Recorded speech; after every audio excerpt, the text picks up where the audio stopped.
Okay. Okay. Sir industry అనగానే చాలామంది అప్పటి హీరోయిన్స్ ఇప్పుడు కాస్టింగ్ కౌచ్ గురించి మాట్లాడుతూ ఉంటారు. కల్చర్ వారికి చూసుకున్నా కూడా సినిమా కల్చర్ అనేది గతంతో పోలిస్తే ఇప్పుడు చాలా వరకు మారిపోయింది. అంటే కొంచెం అప్పుడు ఆడవాళ్ళని కొంచెం ఇబ్బంది పెట్టటాలు అవి ఉండేయని ఎక్కువ కంప్లైంట్లు వచ్చేవి. సో ఇప్పుడు కొంచెం అయితే ఐ థింక్ మారినట్టుగా కూడా ఉంది. అది స్త్రీని మనం ఇట్లా చూడటం అనేది మామూలు అయిపోయింది. వెళ్తాయి ఒక సైడే వెళ్తాయి. ఖచ్చితంగా స్త్రీ వైపే వెళ్తాయి. చూడండి మీరు, పురుషుడు చాలా గొప్పోడు, ఆడేం చేసి ఉంటాడు. నేను I'm not talking about particular hero, I'm talking about men. ఇప్పుడు ఎగ్జాంపుల్ చెప్తాను నేను. ఇప్పుడు నేను ఒక రెస్పాన్సిబుల్ పొజిషన్లో ఉండి ఇప్పుడు అందులో ఉన్నాను కాబట్టి నేను ఇంత రెస్పాన్సిబుల్గా మాట్లాడుతున్నాను. అదే నాకు దాంట్లో లేననుకోండి, కామన్ మ్యాన్గా ఉన్నాను అనుకోండి, కామన్ మ్యాన్గా ఉన్నాను అనుకుంటే మీరు ఇట్లా చెప్తే ఏ మామూలు మీ అమ్మాయిలు అంత తట్టపడు అని పిచ్చి మాటలు మాట్లాడుతుంటాం. మాత్రం చేసేది శివ పూజలు, దూరేది ఇంకేదో అన్నట్టుగా ఉంటుంది. అంటే మనలో ఒక రకమైన ఆడవాళ్ళు అంటే ఒక న్యూనతాభావం ఒకటి మనకు మొదటి నుంచి జెనెటిక్గా వచ్చేసింది. ఆడవాళ్ళు ఏం చేస్తారు, జెండర్ బయాస్డ్గా మాట్లాడతాం. కొన్ని సందర్భాల్లో ఆడవాళ్ళని బ్లేమ్ చేస్తుంటారు. మీరు అలాంటి డ్రెస్ వేసుకోవటం వల్లే కదా వాళ్ళు అలా చూశారు ఇలాంటిది. దీన్ని చాలా మంది ఒప్పుకోరు. నీ దృష్టి అలా ఉంది కాబట్టి, అక్రంగా ఉంది కాబట్టి నువ్వు దాన్ని ఆ కోణంలో చూస్తున్నావు అంటారు. తక్కువ మాట్లాడతాం అనేది ఎక్కువ వచ్చే జనరేషన్స్ వచ్చినాయి. కొన్ని వేల సంవత్సరాల నుంచి వచ్చినది ఇవాళ కొత్తగా మారమంటే మారదు. ఇప్పుడు వాళ్ళు ఈక్వల్గా పనిచేయటం మొదలు పెట్టిన లేడీస్ ఇంకా అది అట్లాగే ఉంది కొంచెం. బట్ బయట ఫీల్డ్స్ లో కంటే కూడా ఈ సినిమా ఎంటర్టైన్మెంట్ ఇండస్ట్రీలో ఎక్కువగా ఐ డోంట్ యాక్సెప్ట్ దట్. బయట కంటే చాలా తక్కువ ఉంది. నేను చెప్పటం సీరియస్ గా చెప్తున్నా. I'm not supporting this. ఇక్కడ లేదు అని నేను చెప్పట్లా, ఉందని చెప్తూనే ఇక్కడ తక్కువ ఉంది అంటున్నా. తక్కువ అంటే ప్రతివాడు ఆ పని చేయడమ్మా. అందరూ కాస్టింగ్ కోచ్ అనేది ఉండదు. ఉంది, ఎక్కడో ఉంటుంది, ఉన్న చోట ఉంటుంది, లేని చోట లేదు. ఇప్పుడు కొంతమంది అదే పని మీద ఉండేవాళ్ళు ఉన్నారు, లేరని నేను అన్నాను. కొంతమంది అసలు తలెత్తి చూడని వాళ్ళు ఉన్నారు. కొంతమంది పని మాత్రమే చేసుకునే వాళ్ళు ఉన్నారు, పని కోసం పని చేసుకుని వెళ్ళిపోయే వాళ్ళు ఉన్నారు. కొంతమంది మ్యూచువల్ అండర్స్టాండింగ్తో ఉన్నవాళ్ళు ఉన్నారు, కొంతమంది లివింగ్ రిలేషన్షిప్లో ఉన్నవాళ్ళు ఉన్నారు. సో అది ఎవరి క్విట్ ప్రో వాళ్ళు ఎవరి అవసరం వాళ్ళది. సో ఇవన్నిటికీ జరుగుతున్నాయి. అది అన్ని చోట్ల జరుగుతున్నాయి, ఇక్కడ జరుగుతుంది. ఎవరైనా సరే మా హీరో తోపు, స్వామి పూజలు, వ్యక్తి పూజలు. స్త్రీ అంటే పనికి మాలింది, వాళ్ళ అమ్మే మంచిది, ఇంకెవత్తి మంచిది కాదు.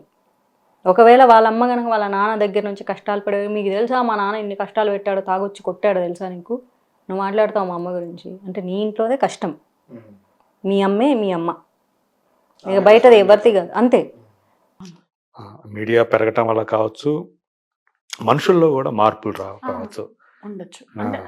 ఆ దృష్టి చూసే ఆడవాళ్ళని చూసే దృష్టి ఏదైతే ఉందో, మనకి అవునన్నా కాదన్నా ఆడవాళ్ళంటే ఒక సెక్స్ ఆబ్జెక్ట్గా చూసే ఎక్కువగా అదే కనిపెడుతుంది.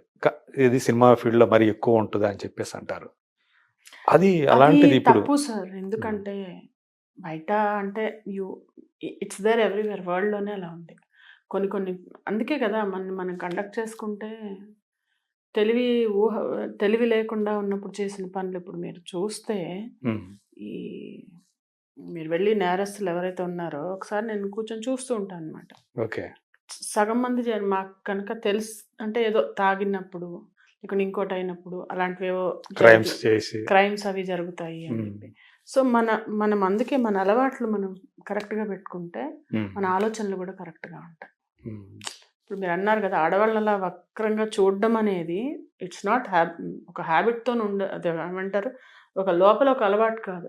కానీ ఈ ఇతరత్ర ఉన్న అలవాట్ల వల్ల వాళ్ళ బిహేవియర్ చేంజ్ అయిపోతుంది, అంతే కదా. సో ఇక్కడ ఉన్నది కొంత ఉంది, 100% కొంత ఉంది. బట్ అది మీరు అన్నట్టు అన్ని చోట్ల కంటే ఇక్కడ ఎక్కువ ఉందంటే, ఇక్కడ మనకి ఏంటంటే ఇప్పుడు మీకు నేను ఇందాక ఐసీఐసీలో 133 కేసులు అన్నా. మీరు ఎవరినైనా ఇంటర్వ్యూ చేశారు ఎప్పుడన్నా? మీకు తెలుసా? మీకు తెలియని కూడా తెలియదు. మరి మన దగ్గర 6 కేసులు వస్తే మీరు నన్ను ఎందుకు అడుగుతున్నారు? ఎందుకంటే మనకి వ్యూవర్షిప్ ఎక్కువ ఉంటుంది, మన గురించి ఎక్కువ మాట్లాడుతూ ఉంటారు, మనం ఎక్కువ జరుగుతుందని మనం అనుకుంటుంటాం.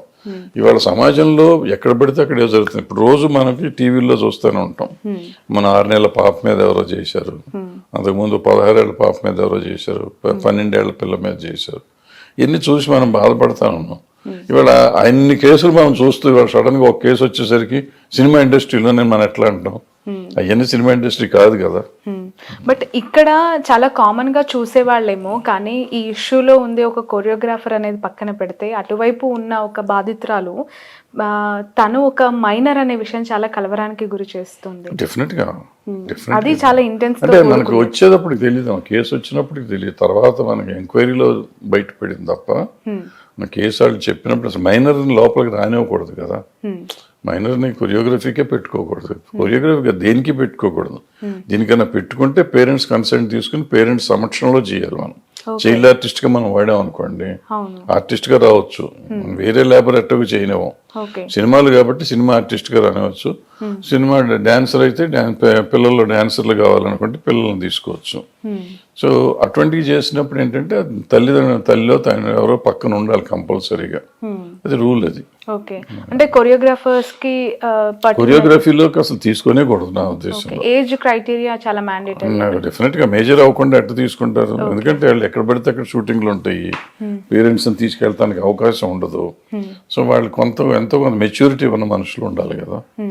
చిన్నపిల్లల్ని మైనర్లను పంపించకూడదు. మైనర్లు వస్తే ఏంటంటే మళ్ళీ తల్లిలు తండ్రులు ఎవరో ఒకరు రావాలి, ఇలాంటి తీసుకురావడం కష్టం అవుతుంది. అది కాకుండా ఆ పిల్లలు మరీ డెలికేట్గా ఉంటారు కదా, వాళ్ళని ఎందుకు తీసుకురావాలి అనేది పాయింట్. సో నాకు తెలిసి ఏజ్ ఫ్యాక్టర్ ఉండాలి.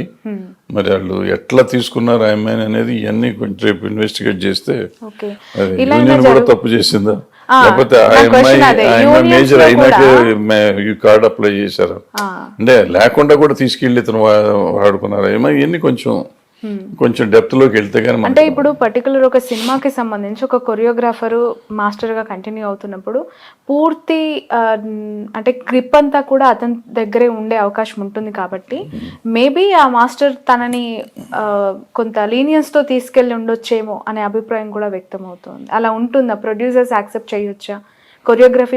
యాక్చువల్గా అది జరిగినప్పుడు అసలు నిజంగా సినిమా ఇండస్ట్రీకి సంబంధం లేదు, ఏదో ప్రైవేట్ ఆల్బమో ఏదో దేనికో యాడ్కో తీసుకెళ్లారు. So it's no way concern with us. Bombay ఏదో జరిగింది అంటున్నారే, అది సీరియస్ గా చెప్పాలంటే మనకు సంబంధం లేదు. ఆ అమ్మాయిని సంబంధం వచ్చింది మైనర్ గా ఉన్నప్పుడు, ఇండస్ట్రీలోకి వచ్చింది మైనర్ గా ఉన్నప్పుడు మేజర్ అయినాక అనేది ఇప్పుడు అది చూడాలి, అప్లై ఎప్పుడు చేసింది అనేది మనం చూడాలి, తర్వాత చూడాలి.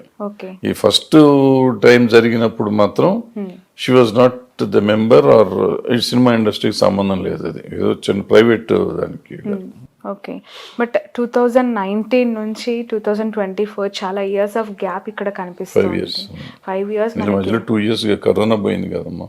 యా, సో ఇన్ని రోజులు, ఇన్ని నెలలు, ఇన్ని సంవత్సరాల తర్వాత ఈ ఇష్యూ ఇప్పుడే ఎందుకు తెర మీదకి వచ్చింది, ఇప్పుడు ఎందుకు కంప్లైంట్ వరకు వెళ్ళింది అనేది ఒక $1 million క్వశ్చన్ గా కనిపిస్తుంది. ఈ $1 million క్వశ్చన్ లేదమ్మా, సింపుల్ కొంచెం కళ్ళు మూసుకుంటే అదే అర్థం అవుతుంది. ఇప్పుడు ఫస్ట్ ఆమె చిన్నపిల్ల, ఫస్ట్ ఆ చిన్నపిల్లప్పుడు అది ఏం చేయాలో తెలియదు. ఆమె